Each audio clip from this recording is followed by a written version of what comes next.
And just to be clear, we're talking about early stage companies, not the big public companies of the world. They have access to capital, in normal ways. We're talking about the early companies, not when they're not when they're brand new. When they're brand new, they really do need to get funded mostly by their friends and family and their own self until they have some revenues, until they've had at least a customer show up and prove that somebody wants what they're selling. But as soon as they have a customer or so, as soon as they have a prototype that people are at least testing out and saying good things about, well, then they need seed capital. And the reality for the entrepreneurs is that there's way more ideas than there is seed capital. There's an orders of magnitude, 2 or 3 or 4 times, right, 100, 1,000, 10,000 times more entrepreneurs out there than there are funders for startups. And that's what creates this curve in there that's called the valley of death. And we really do call it that. And it really does feel like that to the entrepreneurs.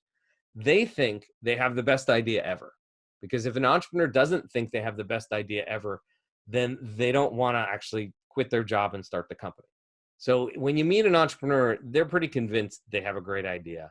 They're usually really frustrated that no one is tossing money at them, right? They just think they should just put their hand out and money should just show up. The check should just get dropped in their hand because they have the best idea ever. What they don't understand is the difference between the number of ideas out there, the number of these startups, and the number of funders. So as an impact investor, I can go see 1,000 companies today if I want to, or 10,000 companies today. If that's what I felt like doing, I could go online. There's plenty of websites that list profiles of companies, and I could literally look at 10,000 companies that are trying to raise money right now. And I don't have enough money to invest in 10,000, right? I have enough money to do, through my fund, I have enough to do 7 or 8 or 9 per year total.